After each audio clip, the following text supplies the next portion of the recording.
Queridos amigos, bienvenidos todos a este nuevo programa aquí en el podcast de Contracultura. Un gusto estar con ustedes como siempre el día de hoy. Hoy día tengo un programa sumamente interesante, con un invitado muy interesante. Ustedes saben que estamos con invitados muy seguidos aquí en el podcast de Contracultura. Y vamos a hablar de algo que todo el mundo quiere saber hoy día. Todo el mundo quiere interpretar, quiere saber qué es lo que pasa con el gran reinicio. Pero hoy día vamos a profundizar en eso. ¿Cómo? Bueno, analizando el libro de uno de los mentores del gran reinicio, el señor Klaus Schwab, que escribió este libro, El Gran Reseteo, el COVID-19 y el Gran Reseteo, y que de alguna manera sienta las bases para una transformación total del mundo como lo conocemos el día de hoy. Muchas de estas cosas se están aplicando, muchas de estas cosas están por aplicarse, otras tienen una fuerte resistencia, la gente se está enterando recién de qué se trata todo esto. Y para eso estoy con un amigo, con Andrés Barrientos, que es oriundo de la Isla Grande de Chiloé, es ingeniero además civil en obras civiles de la Universidad de los Andes, es magíster en gestión de gobierno, tiene un diplomado también en gestión de la construcción, magíster en administración de la construcción de la Pontificia Universidad Católica de Chile, entre otras cosas. Es analista político, es músico, andinista, conferencista internacional, entre muchas otras cosas. Ha sido escogido como uno de los 50 líderes de la región de los lagos y en el año 2017 como uno de los 100 jóvenes líderes del país por el Mercurio y la Universidad Adolfo Ibáñez. Entre muchas otras cosas más. También vamos a hablar al final de su nuevo libro, Lo vimos venir. ¿Cómo estás, Andrés? Bienvenido aquí a Contracultura. Un gusto tenerte aquí. Muchísimas gracias además por aceptar la invitación, Andrés. Hola, estimado Carlos, mucho gusto por la invitación y feliz de estar compartiendo con todos los auditores de este canal de gran trayectoria. Muchísimas gracias por estar aquí. Te voy a dejar a ti que me digas por dónde quieres empezar en esta historia del gran reseteo, basándonos hoy día, ¿cierto?, en este libro que escribió Klaus Schwab, COVID-19, el gran reseteo, un libro que ha dado mucho que hablar, que ha sido bastante controvertido también, y hay muchas facetas desconocidas de toda esta historia, y estamos aquí con Andrés para profundizar en ellas. ¿Por dónde te gustaría comenzar, Andrés? ¿Qué es lo que más te llama la atención quizás de esto? Sí, Carlos, yo creo que para todas las personas que nos escuchan el día de hoy es importante situarnos en el marco que estamos viviendo en la actualidad y comentarles también la importancia que tienen las ideas para la conformación de las políticas y llevar a cabo transformaciones sociales o coordinar o direccionar hacia dónde va el mundo. Y en este acto de pensar existen distintos intelectuales que van en esta competencia de cuáles son las ideas que priman, instalando ciertos conceptos, instalando ciertos esquemas de desarrollo de políticas, y en este caso estamos hablando de uno de los más relevantes que tenemos en la actualidad por el grado de influencia a nivel político gubernamental de alto nivel, así como en las teorías de las nuevas formas de tratar el nuevo orden global. ¿Ya? Entendemos que el concebir el orden mundial siempre ha sido algo que ha estado en pugna, que ha sido sujeto de distintas negociaciones, y así como se habló del nuevo orden mundial hace inicios del siglo XX con la institución global que presentada por Woodrow Wilson, que fue presidente de los Estados Unidos. Ahí ya se hablaba acerca de este foro mundial. Luego, posteriormente, cuando Stalin, Churchill, Roosevelt se reunieron para organizar las Naciones Unidas, ya también se reconfiguró un orden mundial. Y en este caso particular, uno ve que en este libro del Great Reset o el Gran Reinicio, como lo traducen al español, que está disponible para que todos lo puedan leer por sí mismos, uno ve una narrativa detrás, uno ve una intencionalidad detrás. Recordemos que este libro sale en junio del año 2020 y ya se ve que establece una especie de megalomanía, a mi juicio, en tanto al expresar como que el escenario de crisis sanitaria a nivel global fuese el momento preciso para establecer un antes y un después de la humanidad. Y eso, obviamente, para las personas que estudian un poco más, obviamente siembra ciertas sospechas en qué es este antes y después de la humanidad. En la misma narrativa se ve como este escenario de crisis sanitaria lo que busca es llevar a cabo una estrategia de solución a nivel de gobiernos a riesgos económicos, riesgos ambientales, riesgos geopolíticos, riesgos sociales, riesgos tecnológicos. Es la vida de la emergencia, la vida de el ser humano llevado a estar en constante tensión, cosa que no es la naturaleza, a mi juicio, del ser humano, pero en base a ese marco se instala este libro para proveer preguntas y eventuales soluciones a tendencias que son, por así decir, imposibles de escapar.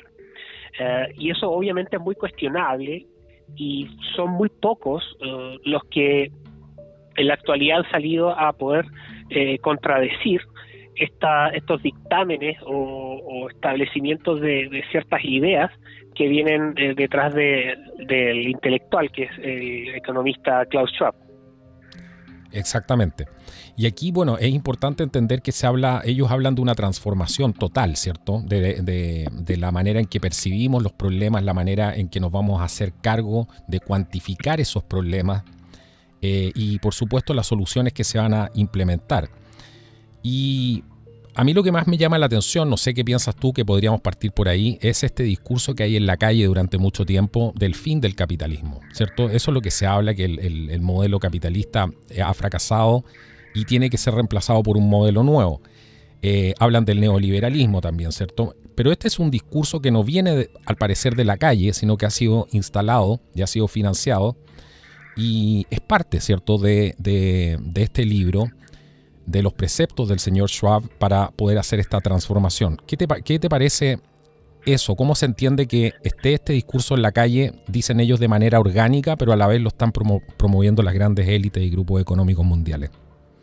Sí, mira, ahí hay algo súper interesante que tomar en consideración, porque si vamos hacia atrás, nosotros el año 1900, solo 1 de cada 10 habitantes del planeta vivía en ciudades. Entonces, obviamente, eso, con el cambio, la migración desde los sectores rurales a las ciudades, ha involucrado nuevos desafíos, nuevos cambios. Por ejemplo, ya se ha estado estableciendo que va a haber un crecimiento urbano muy importante y estos cerca de 1.000 millones de personas van a ser trasladados a ciudades donde va a necesitarse importantes inversiones.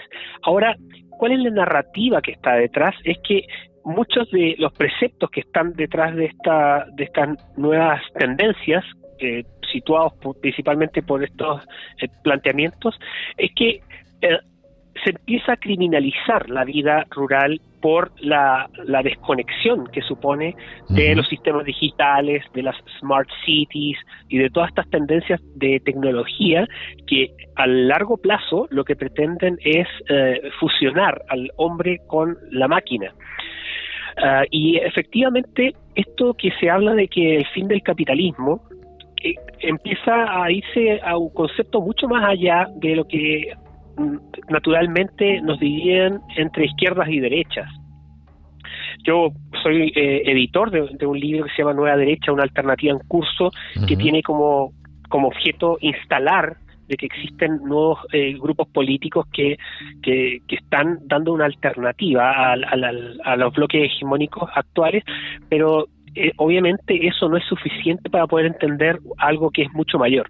Y en este algo mucho mayor uno ve que hay ciertas convergencias entre las izquierdas tradicionales, entre algunos centroderechas que son afines también a esta criminalización de la vida rural, al tratar de hacer tender puentes con estas nuevas estrategias que están dados por una lógica de la planificación, y ahí convergen estos planteamientos de que el capitalismo estaría retrocediendo o estaría muriendo, y empiezan todas estas oleadas anticapitalistas a nivel global, con las protestas en Wall Street, con las protestas en Francia, cómo han ocurrido en distintos lugares y cómo también hoy están ocurriendo otros fenómenos que, en base a estas políticas del alarmismo climático,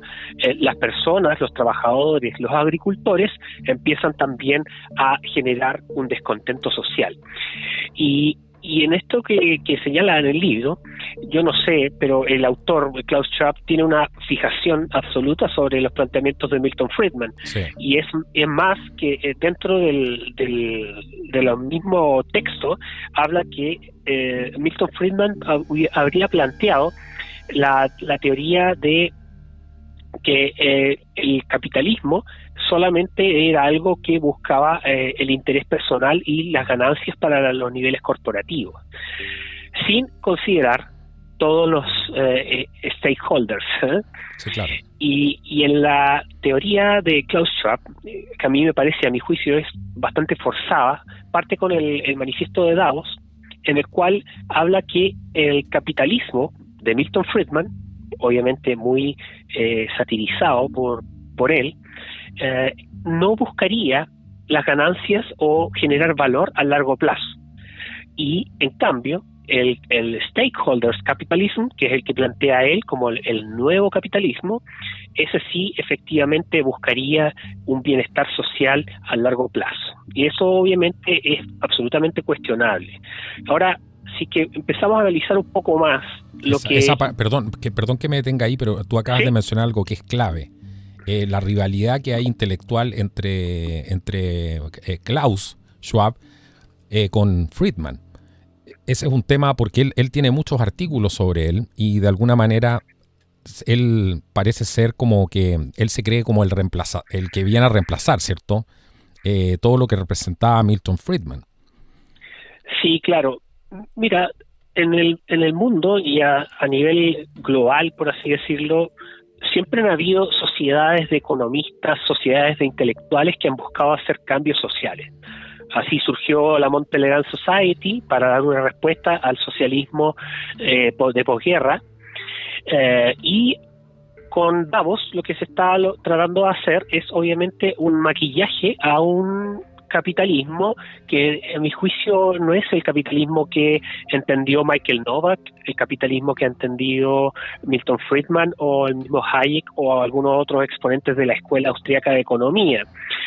Y lo que señalan aquí, que tú hacías bien la diferencia, es que este stakeholder capitalism es un maquillaje a lo que naturalmente los partidarios de Milton Friedman o de los economistas del capitalismo del siglo XX hablaban del capitalismo crónico o el chronic capitalism, que al fin y al cabo es una especie de socialismo, o como tú le has llamado en alguno de tus programas también, que es una especie de fascismo, en el cual lo que ocurre es que las grandes corporaciones y las empresas se coluden con privilegios con los estados para generar y romper, disminuir las barreras de entrada para los nuevos competidores. Y ahí es donde entra la fibra de este buenismo del stakeholders capitalism, que busca, entre comillas, hacer una alianza entre los accionistas, los prestamistas, los clientes, los proveedores,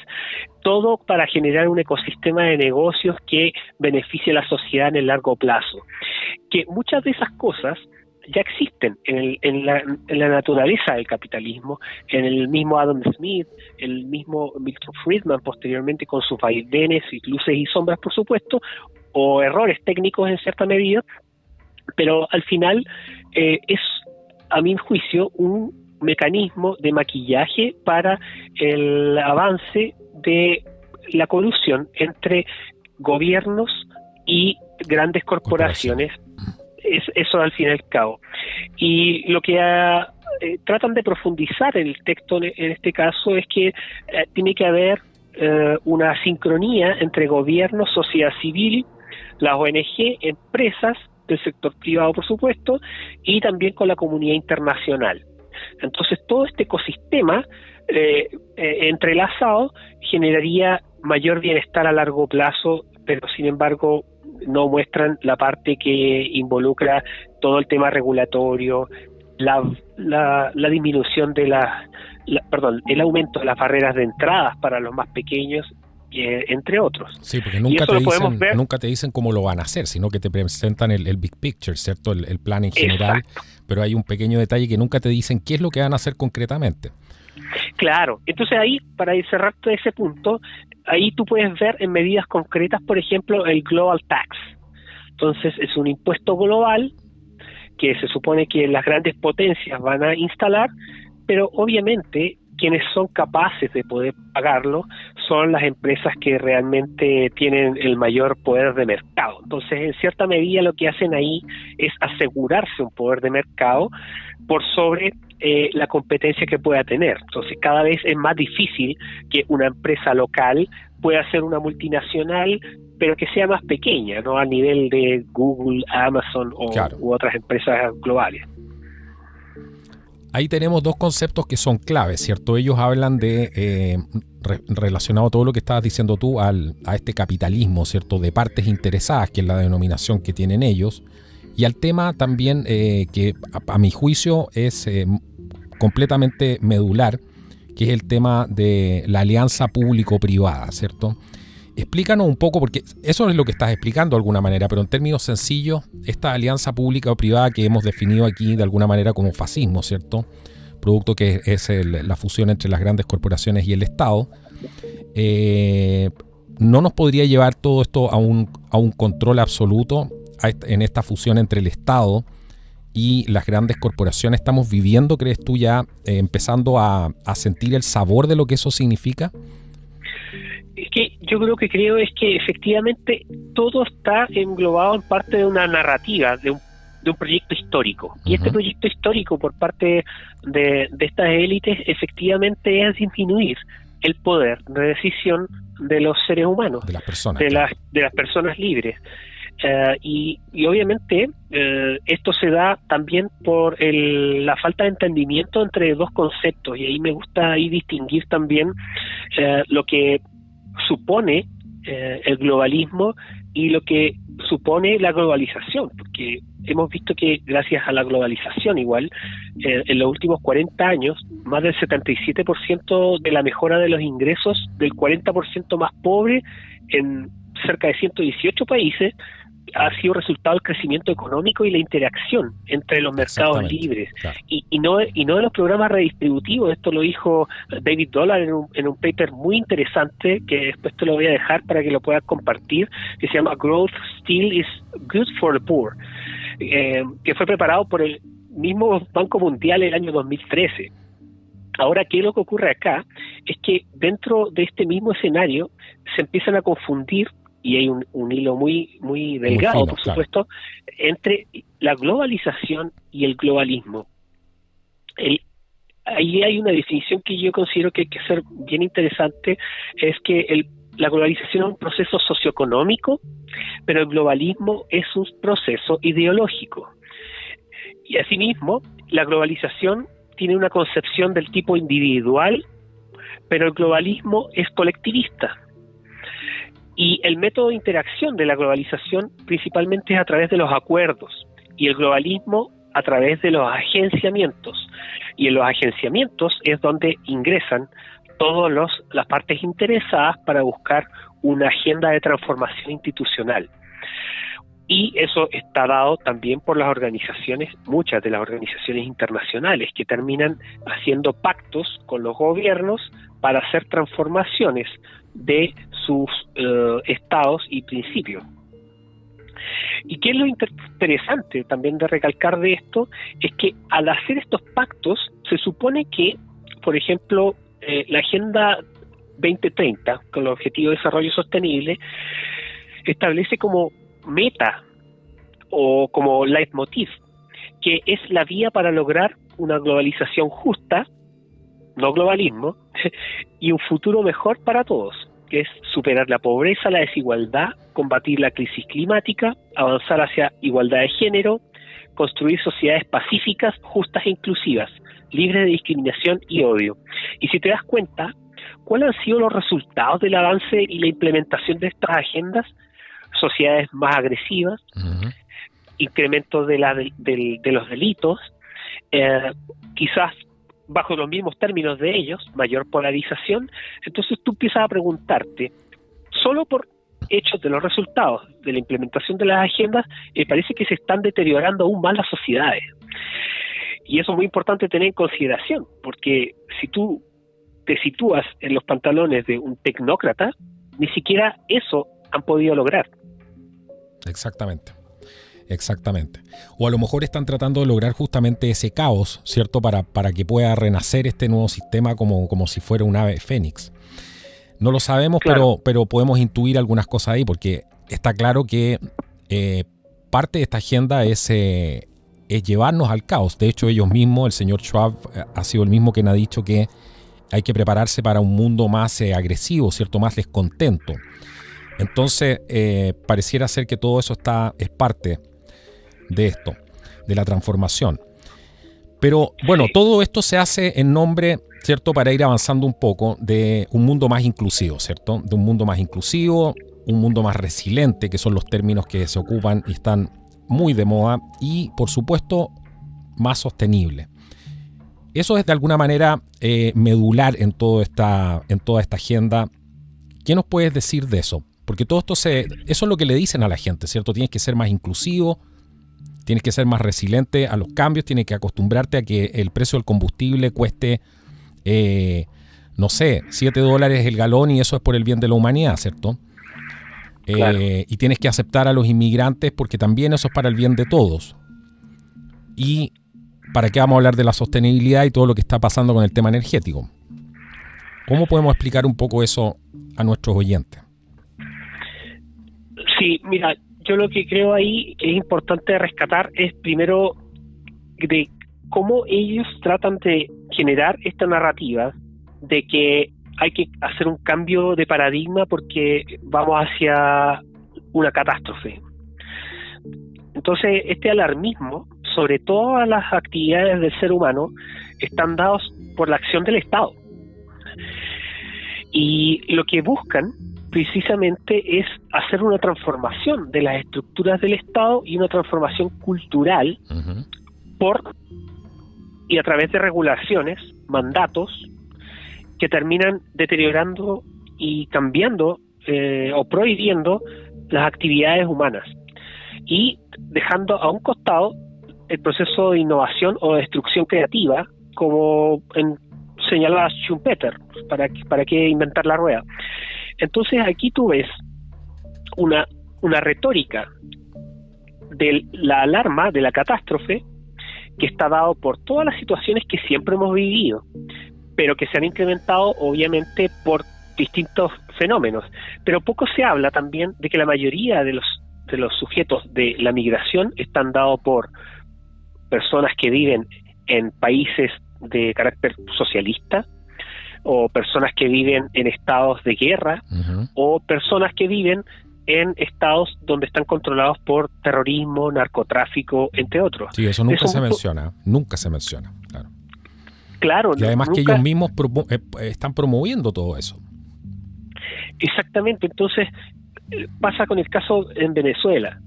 En Venezuela no se habla de que el dictador Nicolás Maduro tiene a su pueblo sumido en una dictadura. En Cuba tampoco. La Unión Europea inyecta ingentes recursos en la Unión Europea la Unión Europea a Cuba para mantener sus plazas, para mantener vivo el socialismo. Entonces, ahí tú te das cuenta que hay una especie de doble discurso, porque por un lado esconden la catástrofe que ha sido el socialismo y que sigue presente en la humanidad y el comunismo, y así empiezan a integrar también otros factores para tratar de mostrar de que los avances en las transformaciones institucionales tienen que pasar por renunciar a ciertos bienes.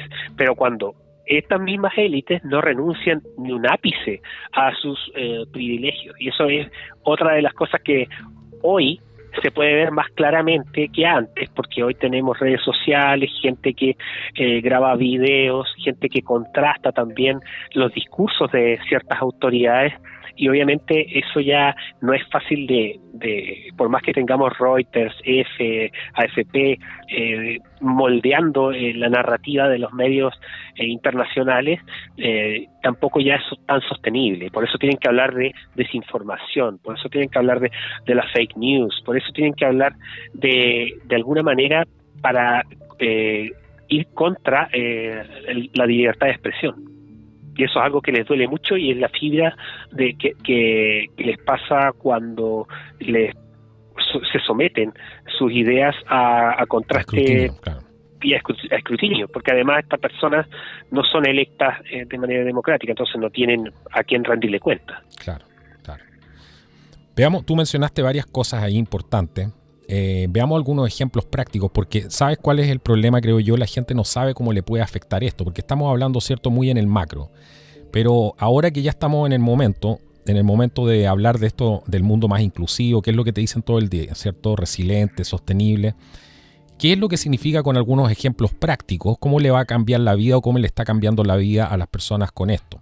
Hemos visto, por ejemplo, la prohibición, están tratando de prohibir los automóviles, prohibir que uses tu aire acondicionado como se te da la gana, etcétera. Hay una serie de cosas. ¿Qué te gustaría recalcar de eso para que nuestros auditores puedan entender qué es lo que les espera con esto, si esto sigue avanzando? Sí, Carlos, yo creo que un ejemplo muy bueno para los auditores es el caso chileno, que tenemos más a mano, por supuesto, que es el año 2017 se firma el documento Chile Agenda 2030 y los Objetivos de Desarrollo Sostenible por la expresidenta Michelle Bachelet, que luego ocupó un cargo muy importante en Naciones Unidas, en septiembre de 2017, con la encargada de Naciones Unidas en Chile, Silvia Rox. Junto con ello, se empieza a elaborar el primer Plan Nacional de Derechos Humanos. Me imagino que muchos países lo están trabajando ya, por lo mismo. Tienen una Agenda 2030 que cumplir y además un Plan Nacional de Derechos Humanos. Entonces, cuando tú empiezas a ver si las elecciones democráticas realmente, su plan de gobierno para las elecciones posteriores, van a cumplir el mandato popular, aquí empiezan a surgir las dudas. Ese tema es clave, lo que estás diciendo tú. Sí, porque el primer Plan Nacional de Derechos Humanos en Chile fue del año 2018-2021, es decir, cuando estaba saliendo ya la presidenta Michelle Bachelet, si no me equivoco, fue en enero. Y ahí ya se señalaba, por el tema del voto y democrático y las elecciones y plan de gobierno, ya se señalaba promover la tramitación del proyecto de ley de matrimonio igualitario. ¿Quién lo iba a estar a cargo? Ministerio, Secretaría General de Gobierno, la Subsecretaría de Derechos Humanos. ¿Y qué dice? Promover el avance en la tramitación del proyecto de ley matrimonio igualitario, avanzar contra la discriminación relativa a la diversidad sexual y cumplir con los estándares internacionales en materia de derechos humanos para la población lesbiana, gay, bisexual, trans e intersex. Aquí tú te das cuenta que aquí está esto en la meta número 1, para adecuar la normativa interna a los estándares internacionales de igualdad y no discriminación. ¿Qué fue lo que pasó con el gobierno saliente de Sebastián Piñera? Se firmó este proyecto de tramitación de ley de matrimonio igualitario. Entonces tú viste o pudo ver parte de los auditores que muchas personas que votaron por Sebastián Piñera salieron a reclamar por qué están tramitando este proyecto con escenario de pandemia, con crisis económica. Estas son las prioridades. Simplemente no es que sean las prioridades, es parte de la agenda que hay que cumplir. Un check. Claro. Ese es un ejemplo puntual de que a mí me gusta tratar de ilustrar respecto a estas agendas que van por la transformación del Estado, de las reglas de convivencia. Y muchas de estas mejoras de política pública ya están consignadas dentro de los documentos donde han sido catastrados, y llega otro gobierno y simplemente las lleva a tabla para cumplir y tener un check de Naciones Unidas. Y el mejor ejemplo, claro, y el mejor ejemplo de eso es lo que estamos, por ejemplo, lo que se vive en Chile, como decías tú, y el hecho de que cambie un gobierno de supuesta derecha, digamos centro derecha, llámenlo como quieran, que no es el caso, creo yo, son globalistas al final, pero después llega un tipo de la extrema izquierda y sigue con el plan, pero perfecto. Y antes tuvimos a Bachelet y también seguía ese plan. Entonces la conclusión y lo que tenemos al final es un avance de esa agenda, independiente de lo que la gente vote. La gente dice, yo tengo mis prioridades, quiero que solucionen este problema. Pero esos problemas, si no están en la agenda, y no están normalmente, la gente no ve avance en las cosas que les interesa y que realmente les preocupan y que tienen que ser solucionadas por la clase política. Entonces, exactamente. Eso que estás dando tú es un muy buen ejemplo que muestra eso. Por eso la gente está cansada. Dice, da lo mismo que llegue uno de izquierda o de derecha, y vemos, a menos que sea gente que realmente tenga una formación en esto, como hay casos en Estados Unidos, en otros países, en Hungría, Polonia, Checoslovaquia, etcétera. Hay una serie y cada vez más. Pero la gente no ve un cambio, no ve las políticas públicas que se reflejan en su voto, ¿cierto? Y eso es lo que está generando también un gran descontento.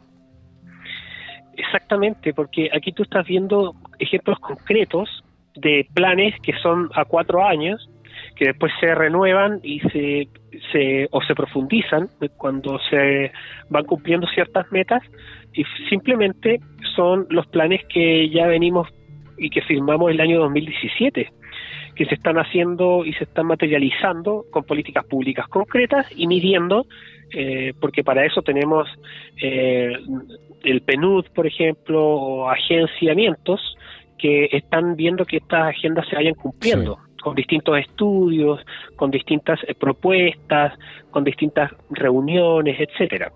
Y lo vemos muy concreto. Aquí tú ves el primer Plan Nacional de Derechos Humanos, ahora se debe estar trabajando en el segundo, que dice revisar y fortalecer la implementación de la Circular 21 para atención de personas trans a través del Ministerio de Salud. Todas estas cosas se van haciendo y van entrando y reformando la institucionalidad completa. Por ejemplo, esto mismo del cambio de nombre de la Cámara de Diputados de Chile, que ahora se llama Cámara de Diputados y Diputadas, también estaba dentro del plan.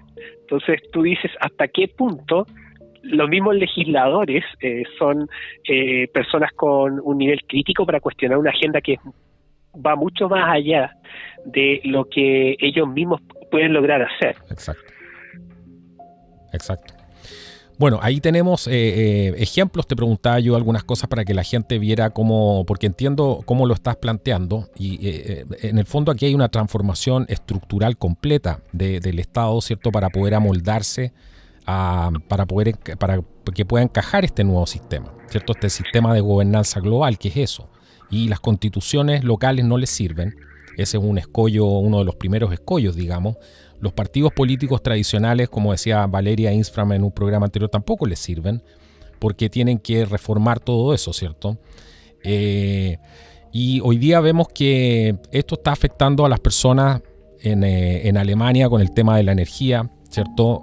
Con el tema del combustible, los costos del combustible, con el tema de los alimentos, con todo el desafío que hay, que plantea el mundo de la agricultura ahora en medio de una agenda como esta. ¿Cómo va a subsistir nuestro esquema que tenemos hasta el día de hoy durante miles de años de alimentación, ¿cierto? Todo eso lo quieren cambiar y todo eso le está afectando a la gente. El tema de los recursos cárnicos, ¿cierto? Todo lo que tiene que ver con la carne, en la forma que se consumen los alimentos y todo ese tipo de cosas. Hemos visto que parte de esta agenda también es la incorporación de comer insectos, ¿cierto? Hay algunos que ya están promoviendo, han ido mucho más allá y están promoviendo el canibalismo, todo como parte de un mundo sostenible. Es impresionante esto, y lo más grave es que muy poca gente entiende esto en profundidad. Sí, y lo que hay que tener en claro, Carlos, es que esto el globalismo, como se está llevando a cabo, no es un proceso de check and balance, como uno puede concebirlo en una democracia liberal tradicional, que es donde tú tienes poderes que se contraponen dentro del Estado y que permiten controlar en cierta medida al Leviatán.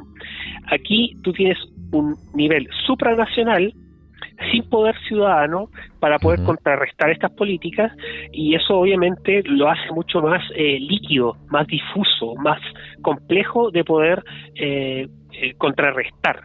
Y eso es importante, que tengamos más personas que sean críticas a todos estos fenómenos y que puede que les guste o no, pero que tengan una noción del mundo que estamos viviendo hoy, porque realmente hay presiones, hay lobbies y hay agendas que quieren instalarse de unas sobre otras. La pugna entre los verdes con la industria del petróleo y sus derivados es una pugna enorme de largo alcance, sí, claro. Y que hoy el lobby verde está haciendo lo imposible para aumentar su influencia a través de normativas, regulaciones, incluso con este concepto de los nuevos bonos verdes, que tampoco se sabe mucho cuánto tiempo van a durar. Están yendo por la protección del Estado, como decíamos, con esta alianza o colusión entre los cronicapitalistas con los gobiernos y los estados, buscando esta simbiosis que hace que esta industria prospere cuando no puede competir por sí misma. Entonces, si tú tienes un Estado que da solo subsidios para cierta área, obviamente hay una discrecionalidad en eso, y ahí obviamente hay muchos intereses millonarios e ingentes recursos involucrados. Y eso está contrastándose con la realidad cuando uno ve ahora la crisis en Europa, donde el gas, el tradicional gas, es una de las controversias más grandes que se están teniendo, y están yendo hoy, por ejemplo, Alemania a pedir gas a Canadá, y todas esas cosas. Exactamente. Bueno, hay mucho aquí para conversar con Andrés Barrientos, que nos acompaña hoy día aquí en el podcast de Contracultura. Los invito a todos a darle like al video, a compartir este programa si les gustó, y si quieren apoyarnos abajo, como siempre, también van a encontrar los enlaces para que lo puedan hacer. Este trabajo se hace todo a pulso. Andrés, dentro de todas las... esto se ha venido cocinando durante mucho tiempo, muchísimos años, porque no se llega aquí de la noche a la mañana, ni menos por una crisis, ¿cierto?, del COVID. Esto va mucho más allá, esto se ha estudiado de manera bastante acuciosa, y han habido muchos ensayos, muchas prácticas, como decías tú, como la manera en que van recogiendo los datos, ¿cierto?, que es parte esencial del plan del Foro Económico Mundial. Usted lo ve también reflejado, señor auditor, en las encuestas, ¿cierto? A cada rato le preguntan en la prensa si está de acuerdo con esto, y lo ponen como en pregunta, ¿cierto? Todas son maneras de ir midiendo todo esto. Nunca habíamos visto tantas preguntas en la prensa para ver si van a implementar o no van a implementar una medida.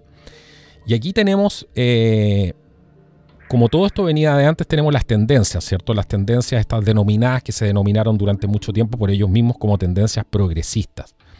Dentro de ellas tenemos, ¿cierto?, la migración, el tema del clima, el feminismo, como agresión a la democracia, y un mundo absolutamente hiperregulado, casi con un sistema de crédito social, donde ahora le están rastreando lo que usted compra, lo que usted come, cómo gasta su dinero, etcétera, y están tratando de traer a Occidente los sistemas de crédito social chino. ¿Qué podemos hablar de eso, amigo mío? De estas tendencias progresistas que se vendieron como progreso, pero la esclavitud humana no es progreso, ¿cierto? Exactamente. Aquí uno puede ver ciertos patrones y que se están dando de manera regular, que al fin y al cabo todos los conceptos que están asociados con lo que decías tú, migración, clima, el feminismo, están llevándose a cabo a través de una agenda regulatoria, una agenda prohibicionista, y que efectivamente para poder llevarlas a cabo necesitan poner ciertas restricciones o regulaciones a las libertades humanas. Y incluso, yendo un poco más allá también, buscando conflictos donde no existen realmente. En caso clave, es la agenda climática está dada para poder beneficiar al lobby verde. La agenda migratoria está dada para poder presenciar o fomentar el fin de las fronteras y la soberanía nacional, y esto obviamente en pos de buscar mayor liquidez en las fronteras y también que se vuelvan más difusas, porque de esta manera, y esto tenemos que entenderlo muy bien también, toda agresión institucional que pueda haber en ciertos países o toda déficit en su agenda nacional o desestabilización política es un paso adelante para una potencia y tener determinada influencia o injerencia. Y estamos hablando de ahora un escenario multipolar, ya no estamos con este mundo bipolar de la Guerra Fría, y ya teóricamente se habla de este mundo multipolar, donde hay distintos bloques, distintos ejes, y cada cual con sus intereses.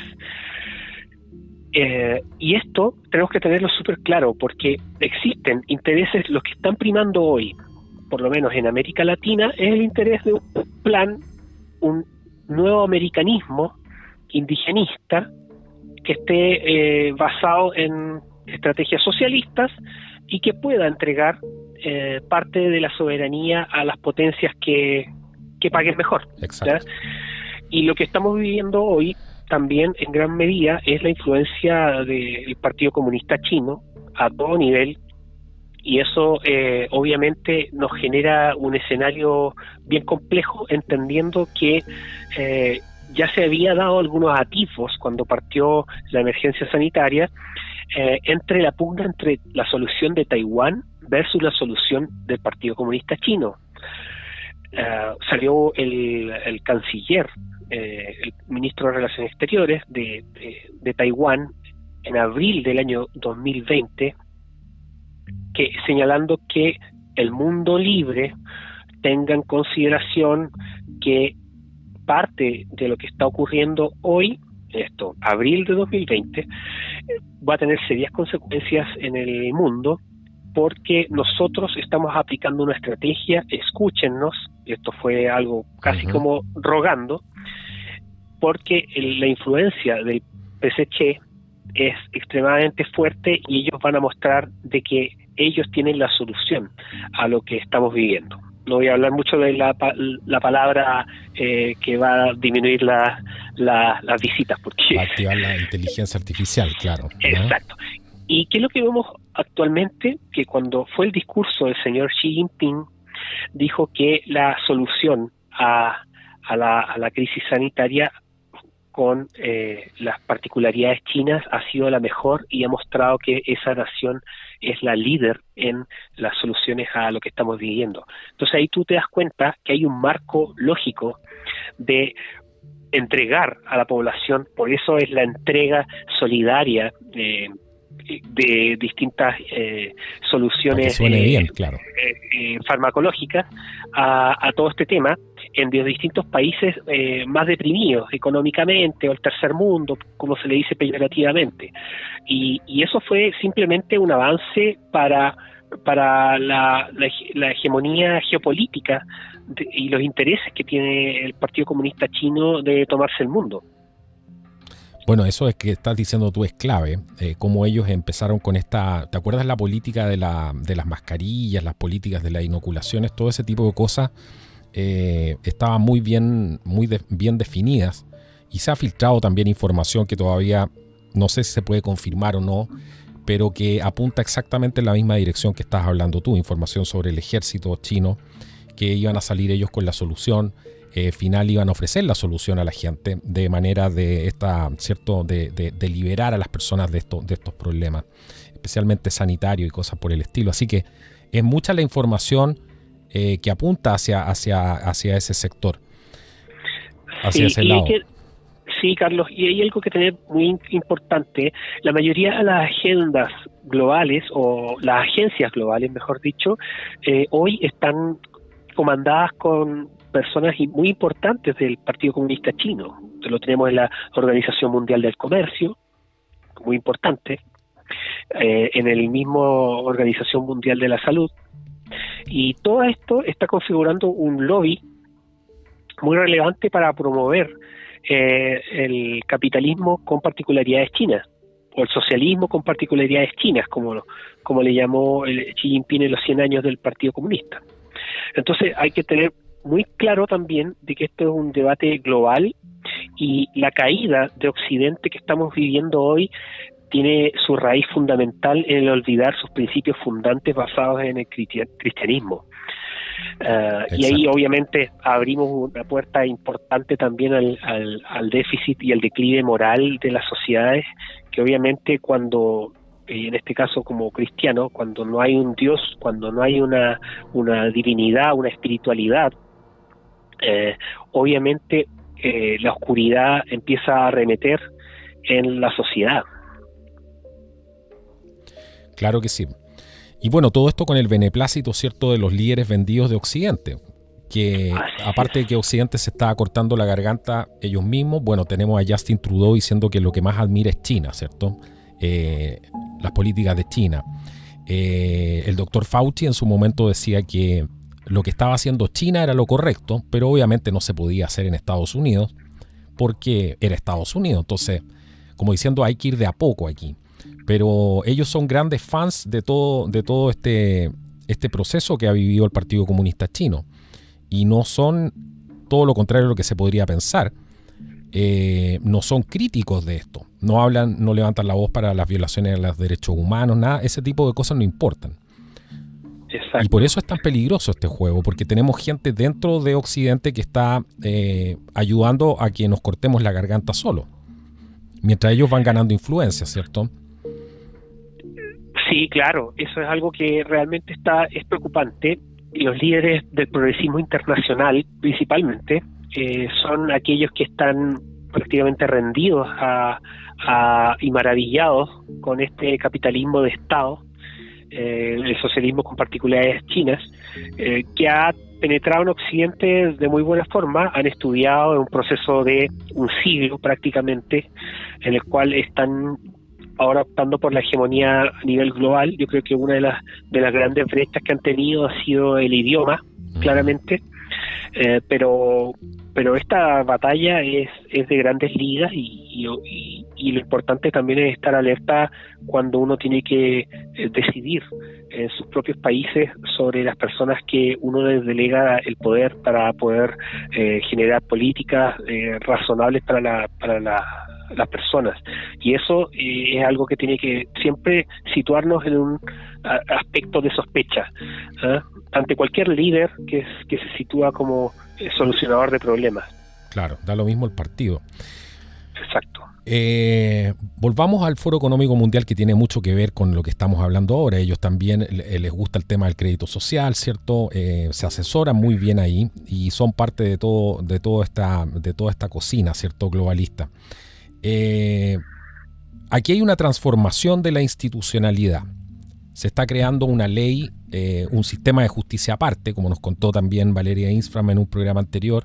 Lo explicó muy bien. Es una de las mejores explicaciones que he escuchado al respecto de eso, por lo menos en español, de las que tengo recuerdo. Pero se está transformando todo, no solamente el sistema de justicia, sino que el Estado en sí se está transformando, se están transformando los partidos políticos, se está transformando el discurso, se está transformando la libertad de expresión, se están transformando a las personas a través de esto también, ¿cierto?, para que piensen de determinada manera. Y están así que acaban de contratar a 100.000 personas el Foro Económico Mundial para contrarrestar lo que ellos llaman desinformación. Bueno, allá ellos, no sé cómo lo van a poder hacer, porque es complicado cuando no es tan transparente, ¿cierto? Y la verdad no está del lado de ellos. Pero hay una preocupación real de ellos por controlar este discurso y por transformar la institucionalidad, ¿cierto? Y esto amenaza, por supuesto, al hombre libre. ¿Qué nos puedes contar de eso para poner eso en contexto, que me parece importantísimo? Sí, yo creo que todos los totalitarismos o los potenciales totalitarismos, yo lo que creo es que los totalitarismos que tuvimos en el siglo XX no es lo mismo que estamos viviendo hoy.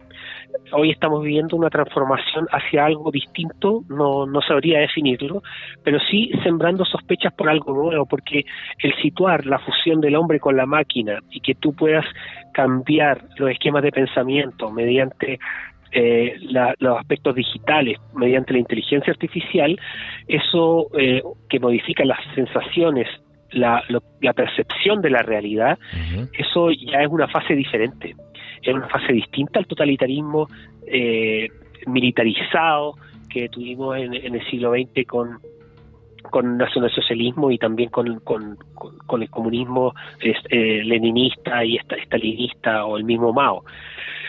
Y aquí lo que estamos viendo es que los datos que estamos nosotros entregándole a la nube a diario han generado y están generando el mayor capital. El oro de hoy, y esto tal como lo dice el mismo intelectual Harari, el Harari, él hablaba dice de eso, que, claro, que habla que el mayor problema político y filosófico, legal también, es cómo regular esta propiedad de los datos. ¿Y por qué ocurre? Porque los mismos datos son los que están llevando a aquellas personas que quieren tener realmente un control sobre las emociones y la economía del comportamiento. Ya no es que las personas van a ser o son libres por sí mismas, por sus tomas de decisiones, sino que ahora hay esquemas que plantean que tú puedes modificar las emociones de la gente, y ya se está haciendo con los algoritmos que se utilizan en las redes sociales, que instan a las personas a ver cierto contenido y no otro, que fomentan la misma polarización, que ellos mismos pareciera que quisiesen atacar, pero al final pareciera que les gusta que les dan de comer a sus teorías. Entonces, todas estas situaciones obviamente son lo que están generando un escenario de profundo cambio en la noción de lo que es el ser humano. Y a mí lo que me produce mucha intriga es todo la tecnología sin una base ética, claro. Obviamente va a llevar a que tengamos personas que viven simplemente, pero no que experiencian realmente con el entorno, con el conectarse, con lo que nos hace humanos. Al fin y al cabo es eso, porque aquí tú tienes gente que también concibe que la humanidad puede perfeccionarse como el superhombre, que puede perfeccionarse hasta niveles infinitos, conectándote a una máquina, teniendo sensaciones, emociones, y alejándote de lo que nos hace humanos, que es el error.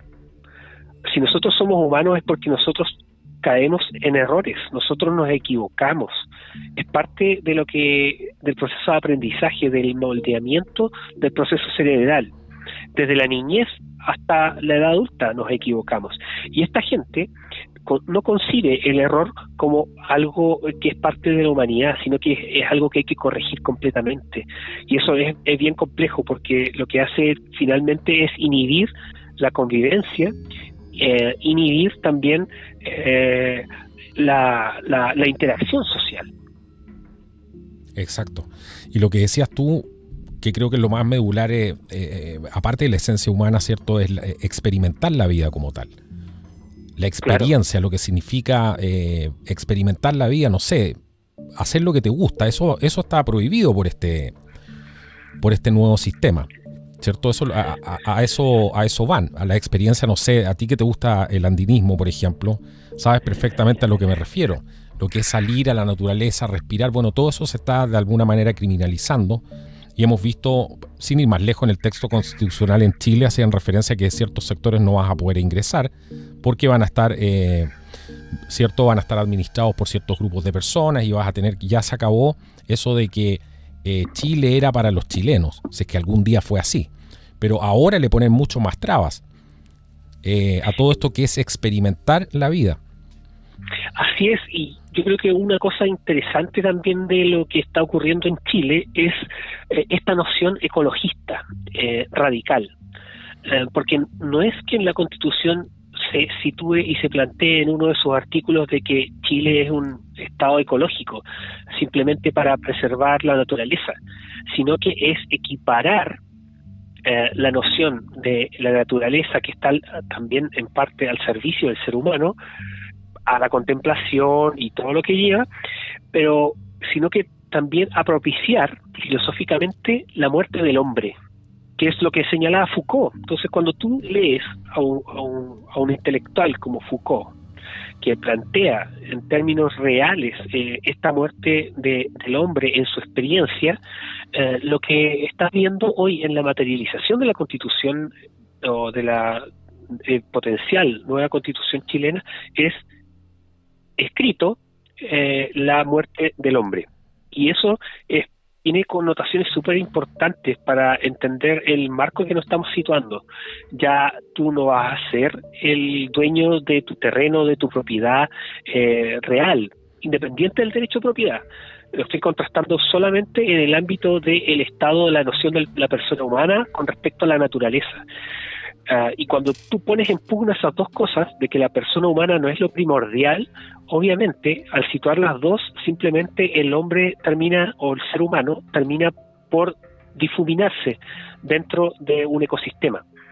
Y eso hay que tenerlo súper claro, porque parte de estos planteamientos efectivamente es ya el ser humano disminuir su capacidad de raciocinio, disminuir su poder de elección y de decisión, y al final también disminuir el patrimonio de la gente común.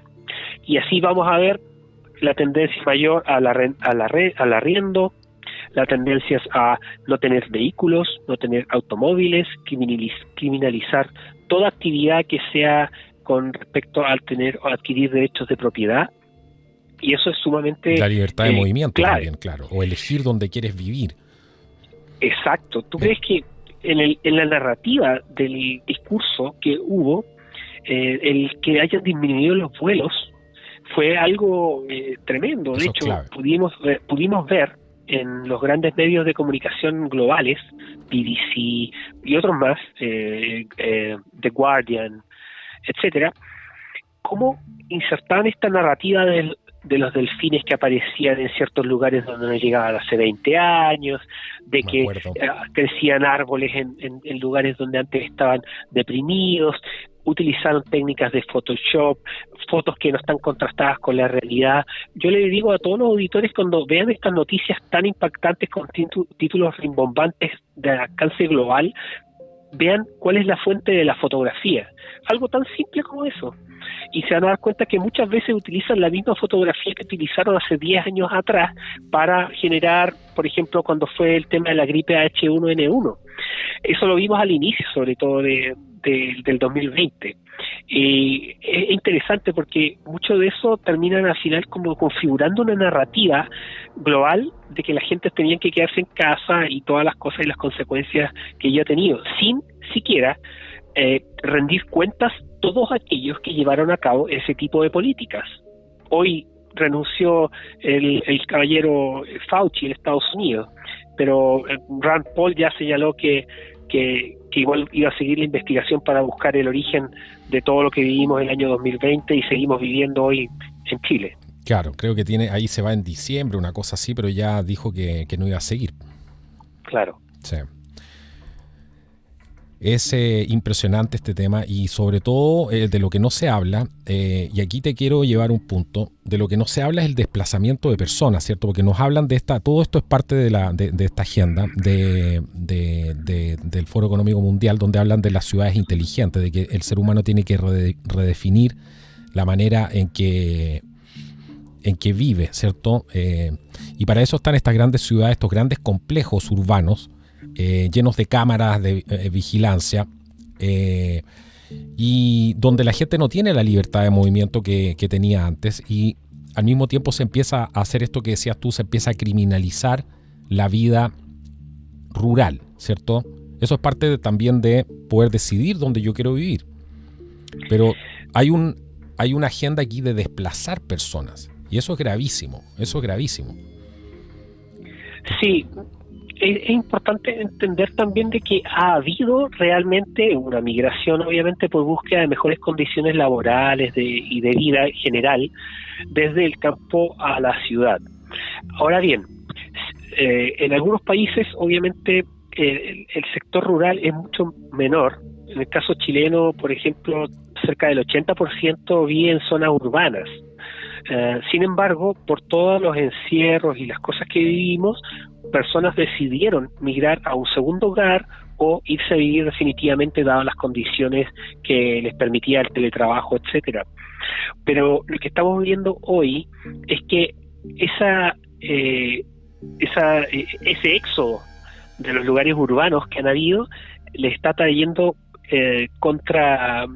ha sido contraproducente para la agenda, porque la agenda finalmente tú ves que es la recopilación de los datos, de poder tener un control sobre la sociedad, poder programar mentalmente a las personas, ideologizar a ciertos grupos y niños, pero cuando la gente se te va de los centros urbanos, no los puedes gobernar directamente.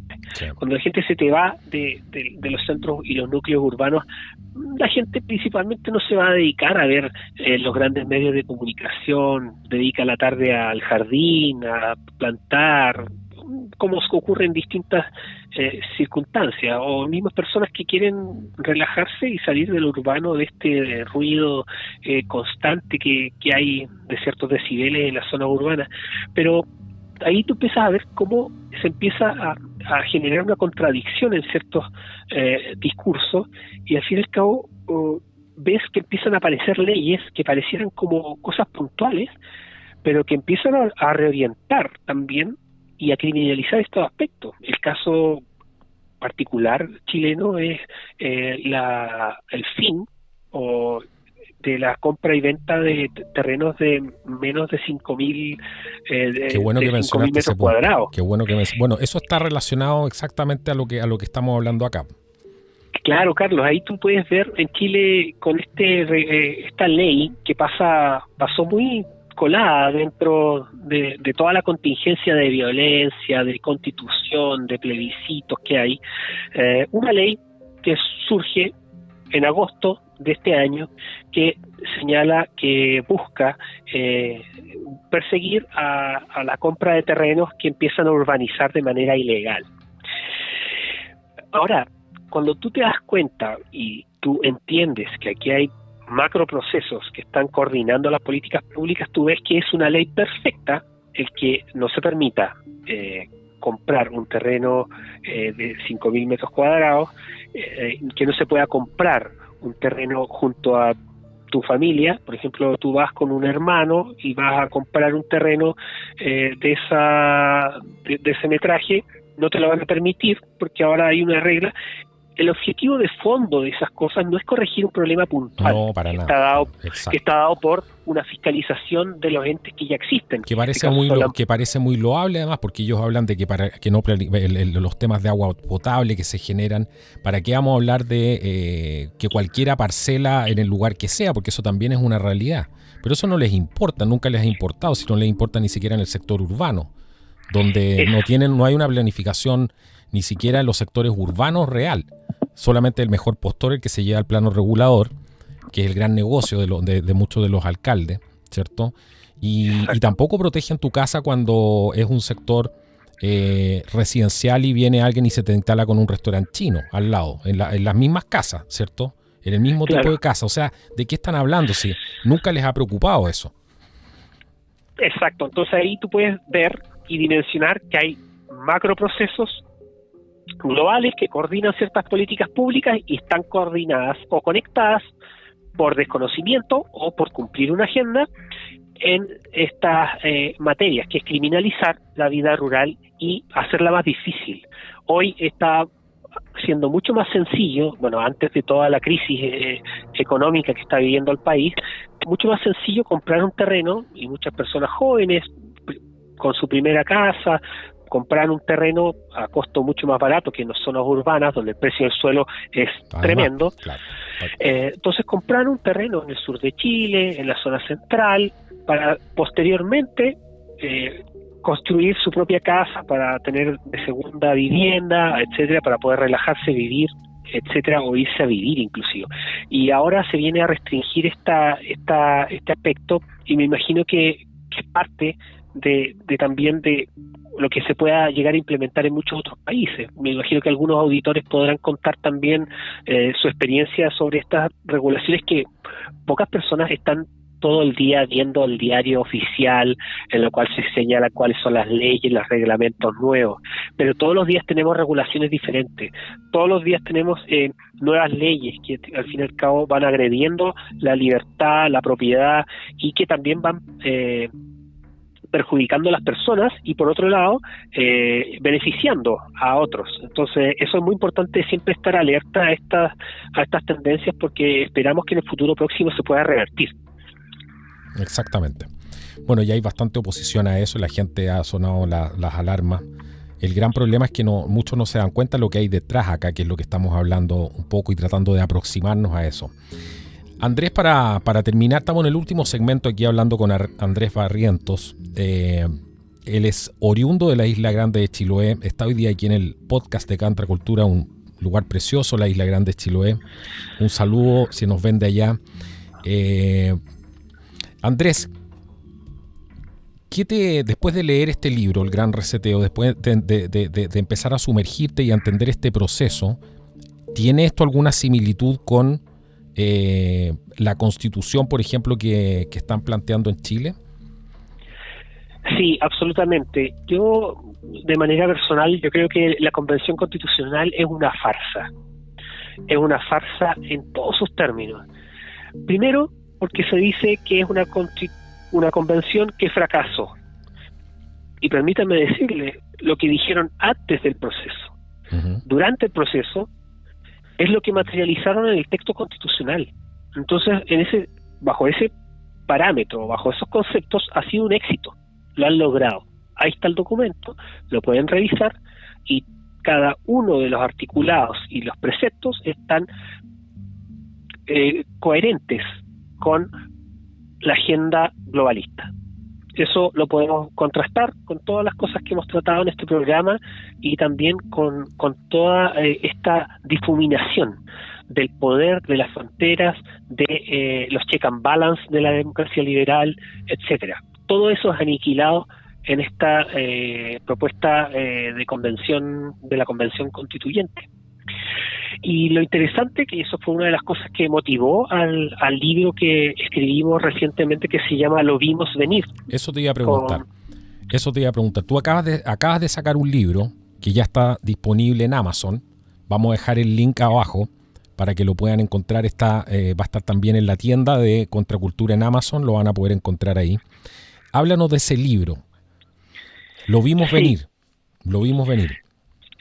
Sí, mira, aquí es un ensayo, son 3 ensayos, 3 autores, Henry Boyce, Javier Silva y quien habla, que hicimos distintos análisis respecto a lo que es la convención, cómo se gestó este proceso, y también de dilucidar algunos aspectos interesantes de cómo se gestó. Porque para los medios internacionales esto ha sido algo como que la gente demandó por mejoras al cambio constitucional, y mucho de eso tiene una falsa narrativa que es importante develar y dilucidar.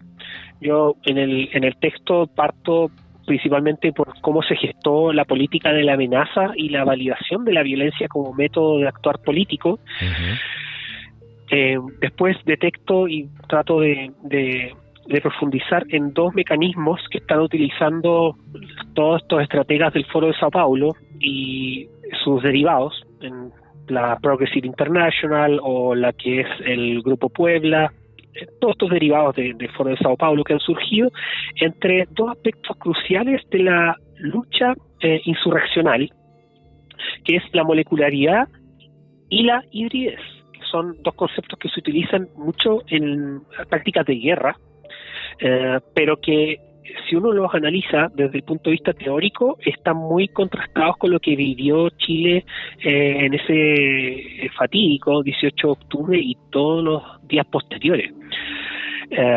Vemos también dentro del texto parte de la mirada internacional a lo que se vivió y, por ejemplo, situar de cómo los objetivos del Partido Comunista de Chile, que es muy proclive a la dictadura cubana y a la dictadura china, como ya el año 99 señalaba la mayoría de todos estos conceptos que están dentro de la convención y la propuesta constitucional. Entonces, no es algo que venga hoy a ser una novedad.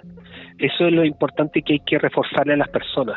Aquí hay grupos de presión que están constantemente en tensión por la búsqueda del poder y que a través de una insurrección avanzaron hacia instalar esta agenda independiente si los ciudadanos le guste o no. Entonces, hay un grupo director que está llevando esta agenda y lo peor es que muchas de las fuerzas políticas que se hacen llamar hoy de oposición simplemente ceden ante todos estos preceptos porque pareciera ser que les gustase este nuevo orden o este cambio del Chile medianamente libre. La desaparición de Chile, claro. Eso es lo que les gusta. Sí, claro. Sí, de hecho recordemos muy bien que el año, no recuerdo bien, fue en la 76 Asamblea de las Naciones Unidas. El expresidente Sebastián Piñera dijo que esto fue un éxito. Encauzamos el estallido social y todas las demandas legítimas a un proceso pacífico, institucional y democrático. Entonces aquí entendemos que hay tres falacias importantes en este discurso. ¿Cuáles son esas tres falacias?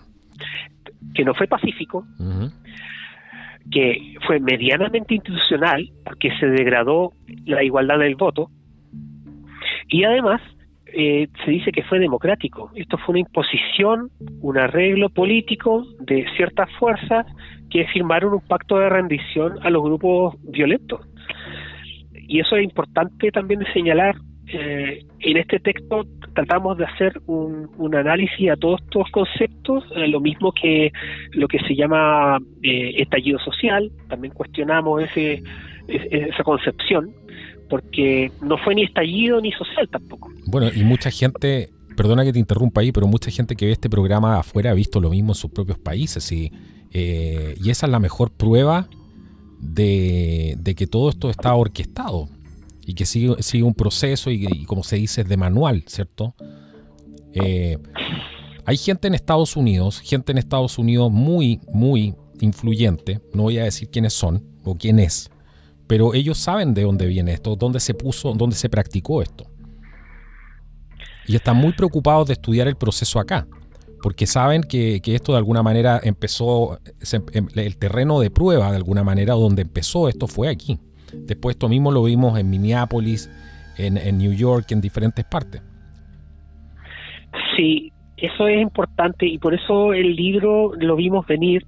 Lo traté, al menos en mi ensayo, de escribir en un tono para que cualquier persona de Hispanoamérica pueda entender de que aquí hay un modelo de táctica de agresión al Estado-Nación y que esto puede llevarse a cabo y tomar como molde para cualquier país, tomando obviamente las respectivas singularidades de cada cultura.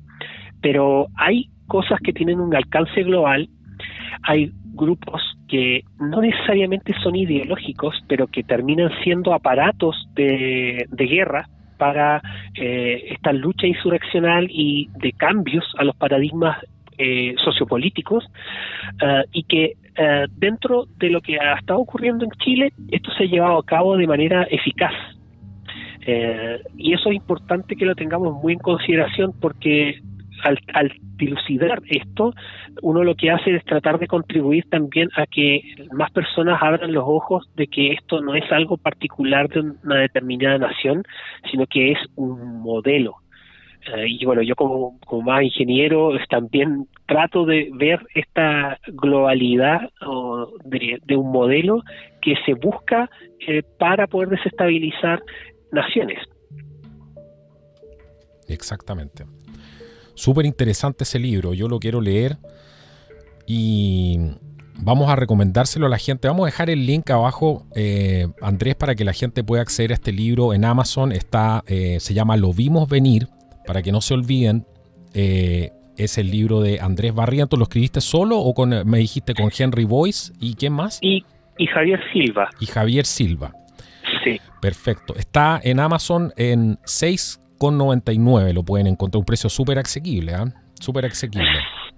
Sí, intentamos de que sea un precio bien asequible para que la mayoría de las personas en Hispanoamérica puedan entender. Un ensayo es bastante breve, lo pueden leer en una tarde.